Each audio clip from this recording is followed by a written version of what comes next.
Well, good morning, everyone. I'm sorry. There's a tradition around where I come from, the state of Delaware. When there's a governor in the room, you got to stand up.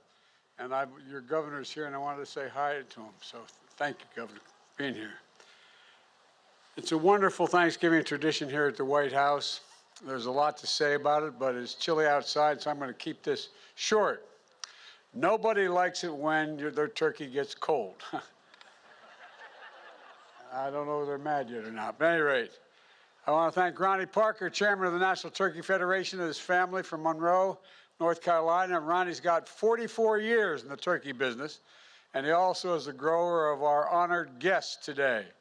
And Lexi, he got a lot of help from Lexi, a fourth-generation member of the ranch where the turkeys were raised and prepared for this very day. They don't know what the verdict, they're not sure of the verdict yet, but we're going to find out in a minute.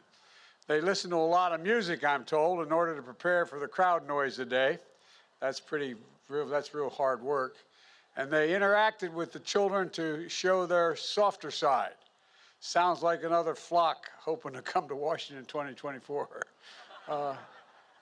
Look, we're joined by another special guest, and that is for what is the largest national turkey presentation ever held at the White House. My dear friends, I'm going to introduce them again, Roy Cooper and First Lady Kristen Cooper here. Truly fantastic leaders. Say hi, man. We're also joined by Congressman Dan Bishop. Where are you, Danny? Hey, Dan, welcome. Great to see you here. Thank you. And from the 9th District of North Carolina. And a special thanks to members of my staff and their young children who are here today as well. Matter of fact, if you look, you see that dog up in the balcony there, that German Shepherd? That's my dog, Commander. I was worried if he came down here with all of it, he'd just do nothing but kiss you and lick you. But he may go after the turkeys, so I kept him up there. But we're joined by another group of kids, as I said, from students from Brooklyn Middle School. The reason they're here in Washington, the reason they're joining us today is, you know, they were invited a couple years ago to come, but because of COVID, we couldn't have it. So I'm glad you guys came this year. Thank you very, very much for coming. And we're also joined by students from the 4-H programs of Virginia and Maryland and the folks from the National Future Farmers of America. I want to thank them for being here as well. But before I gobble up too much time, I didn't mean to get started, man. Don't start on it. And by the way, that's my grandson, Bo, up there, and my granddaughter. Don't let him jump. At any rate, you know, we got to get on with this. First of all, the votes are in. They've been counted and verified. There's no ballot stuffing. There's no foul play. The only red wave this season is going to be a German Shepherd Commander knocks over the cranberry sauce on our table. That will cause, they are big turkeys, aren't they? My fellow Americans, please welcome the 2022 National Thanksgiving Turkeys, Chocolate and Chip. I tell you what, man. They can go wherever they want. Of course, chocolate is my favorite. Chocolate is my favorite ice cream. We could have named them Chips and Science. But anyway, it would have been good names as well. But Chocolate Chip weighs 46 pounds, and I'm told he loves catching sun on the Outer Banks. And Chip weighs 47, and he loves barbecue and basketball, I'm told. After receiving their presidential pardons today, Chocolate and Chip are going to head to one of the nation's great basketball schools and research universities, North Carolina State. Now, when we told them they were joining the Wolf Pack, they got a little scared. But then we explained it was just a mascot for the school, as one of the nation's best poultry science departments in the country. And now, based on their temperament and commitment to being productive members of society, I hereby pardon. Yes. I hereby pardon Chocolate and Chip. Which one's Chocolate? Who's Chip? This is Chocolate. This Chocolate, you're pardoned, and so are you, Chip. Chip says, I know, I don't even have to be told. Tony, why don't we put them on the table? Can we do that? You can do that. That's a big bird, man. We have more chickens than anybody in the nation in Delaware, but we don't have turkeys. Look at this. God love you. Now, this is chocolate, right? Chocolate, you are pardoned. You are pardoned. He said, you had to tell me that?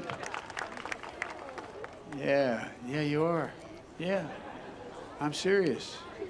He said, I don't know, man. You didn't have to pardon me. I knew I was pardoned. At any rate, thank you both very, very much. Thank you very much. Appreciate it. How many turkeys you got down there you raising? Circle-ish range grows about 9.5 million. God love you. 9.5 million turkeys. I tell you what, that's like some of the countries I've been to. Anyway, do you want to talk? Yeah. Look, folks, in all seriousness, let me close with this. We can't forget the reason for Thanksgiving in the first place. The Pilgrims thought it was pretty important in tough times to come together and thank God, to be grateful for what we have. That's what the Thanksgiving tradition is all about, being grateful for what we have. And grateful for fellow Americans who we may never meet, but who will be, there you go. They're grateful. And think about the scientists and researchers, doctors and nurses keeping us safe through the pandemic. 2 years ago, we couldn't even safely have Thanksgiving with large family gatherings. Now we can. That's progress, and let's keep it going. We have new COVID vaccine updates to deal with, new variants to protect you and your loved ones. So get it today. Get your flu shots as well. This winter can be much happier than recent holiday seasons, but you have to do your part. Please visit vaccines.gov. Decide what you're going to do. We're also grateful for frontline workers keeping essential services going and growing and providing food on our tables. We're grateful for our faith leaders and their counsel and comfort and support. Later today, Jill and I are going to be flying down to North Carolina, to Cherry Point, North Carolina, for a Friendsgiving, where we'll be serving Thanksgiving dinner to the troops and military families to demonstrate our gratitude for their service and sacrifice. And so many of those families are missing someone at their table today, like our family. So many military folks that we have lost. And so it's just really, it's important to keep them in our hearts, those who've lost so much and those who are going to have an empty seat at their table this Thanksgiving. This is a special time, and it's in the greatest nation on earth, so let's be grateful. Scripture says, let us rejoice always, pray continually, and give thanks in all circumstances. Folks, let's remember all the political fighting that goes on you read about. Let's remember one thing. This is the United States of America. The United States of America. There's not a single solitary thing beyond our capacity as a nation. Nothing beyond our capacity if we do it together, united. United. You picked two great turkeys.